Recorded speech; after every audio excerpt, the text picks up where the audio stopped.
Alors, vu qu'on souhaite que cette formation soit avant tout orientée sur le côté pratique, eh bien nous voici directement dans notre éditeur de texte. Donc là, tout ce que je vais faire dans ce faux projet ici, hein, c'est un truc tout simple avec un document HTML, je vous invite à ne pas forcément le taper systématiquement.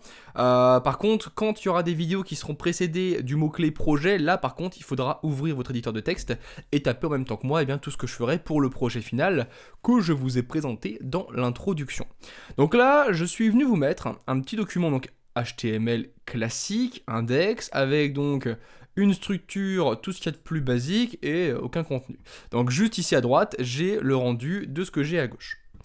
Et donc, dans vos projets HTML, CSS basiques que vous faites déjà au quotidien, eh bien on va pouvoir venir ajouter du JavaScript. Donc on aura trois façons différentes d'ajouter du JavaScript. Première façon, on vient utiliser un élément script, donc avec des balises script où on le souhaite dans le document HTML.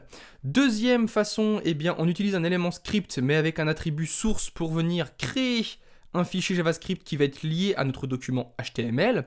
Ou troisième façon, on peut mettre du JavaScript directement au sein de chaque élément HTML. Donc par exemple ici dans mon body, je pourrais mettre directement du JavaScript en utilisant des attributs spécifiques. Alors cette troisième méthode est fortement déconseillée parce que ça fout du JavaScript partout dans votre code, ce qui est absolument horrible à lire. En plus, ça crée une non-séparation des différents langages et c'est vraiment pas top en termes d'optimisation de vos projets.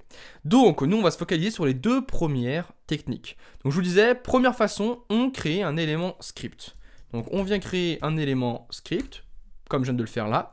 Et du coup, tout ce que vous avez à faire, c'est venir placer du code JavaScript, donc on va apprendre dans les prochaines vidéos, entre ces deux balises. Et du coup, ce code sera interprété comme étant du JavaScript par le moteur JavaScript de mon navigateur, et ça se passera impeccable. Donc par exemple, il y a une fonctionnalité, on va appeler ça comme ça pour l'instant en JavaScript, qui s'appelle alert et qui me permet d'afficher un message d'alerte sur la fenêtre du navigateur. Donc par exemple, je vais marquer alerte. Instruction 1, donc là si je viens actualiser maintenant après avoir enregistré, vous pouvez voir ici que j'ai bel et bien une fenêtre d'alerte qui vient apparaître avec le texte que j'ai transmis. Donc là bien entendu, je vous montre ça, je vous demande juste pour l'instant d'admettre que ça fonctionne comme ça et ensuite dans les prochains chapitres, on va venir apprendre un petit peu à utiliser JavaScript, hein, rassurez-vous. Et donc du coup, en JavaScript, tout ce qu'on va faire, eh bien, ça va être de venir enchaîner des instructions. On va reparler de ça dans les prochaines vidéos de ce chapitre. Et du coup, vous voyez, là, je viens de mettre deux alertes à la suite. Du coup, j'ai la première qui se déroule et ensuite la deuxième. Ok, donc ça c'est pour le JavaScript qui va être embarqué dans un document HTML. En général, on va éviter ça et ce qu'on va faire, c'est qu'on va vouloir décentraliser notre JavaScript pour le placer dans un fichier à part entier. Donc comment est-ce qu'on va faire ça? Eh bien, on vient créer tout simplement un nouveau fichier dans nos projets. Donc moi, je fais ça sur Atom. Si vous êtes sur un autre éditeur, eh bien vous faites une création de fichier comme vous avez l'habitude de le faire. Et donc tout ce que j'ai à faire, c'est venir créer un fichier. Donc vous l'appelez comme vous le souhaitez. Par exemple, on va l'appeler script, et ensuite, vous lui mettez l'extension .js.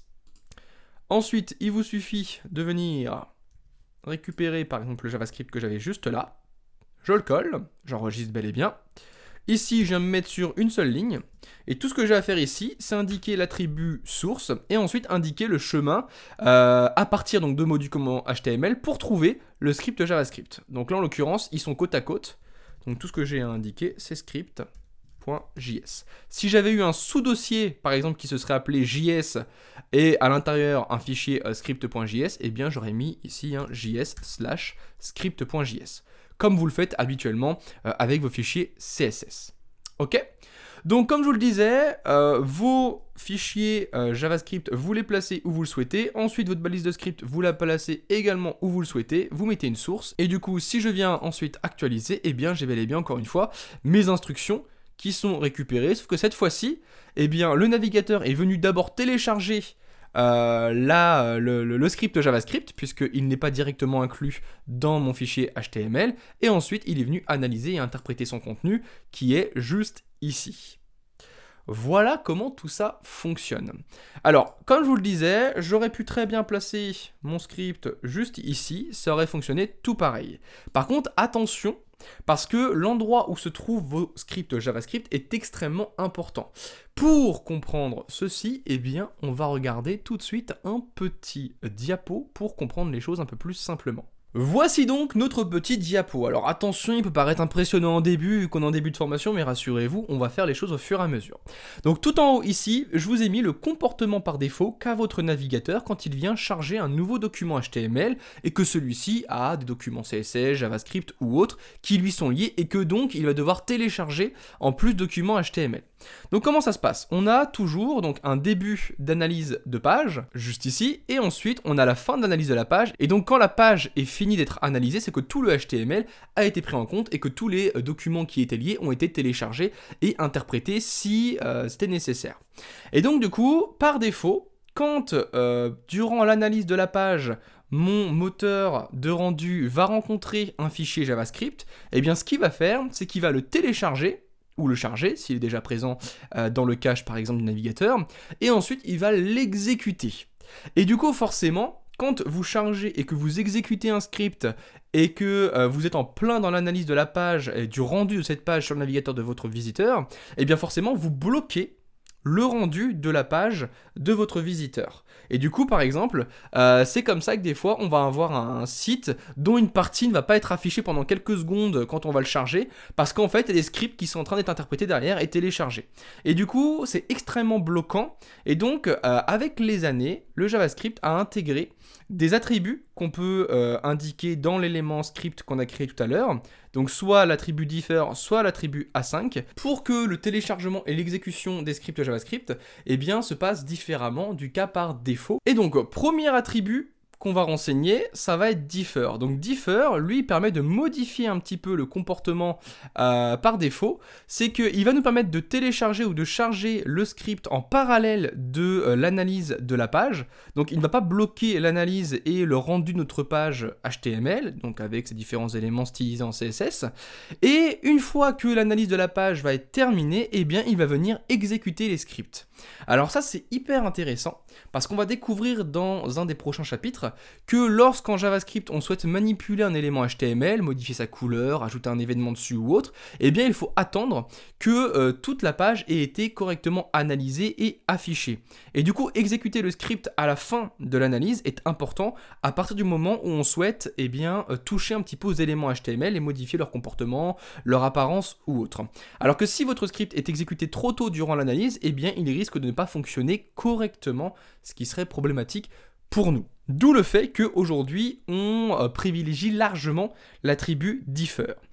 Alors ensuite, on va voir également l'attribut A5. L'attribut A5, lui, il permet également de charger en parallèle de l'analyse de la page eh bien, le script JavaScript, sauf que là, à partir du moment où le script est chargé ou téléchargé, eh bien l'exécution va faire comme dans le cas par défaut, elle va venir bloquer l'analyse de la page et exécuter le script. Donc si jamais on touche aux éléments HTML avec notre script JavaScript, on n'aura surtout pas intérêt à utiliser l'attribut A5.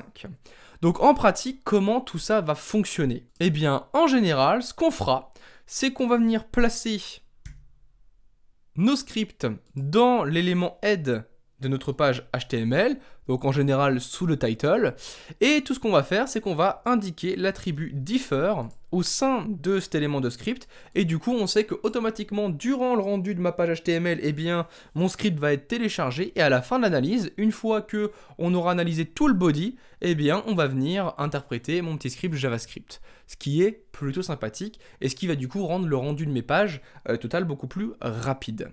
Alors là vous vous dites, est-ce que differ existe depuis extrêmement longtemps? Alors oui quand même, sauf que pour les navigateurs antérieur à 2010 ou 2011, cet attribut ne va pas être compris, du coup le script va être directement exécuté.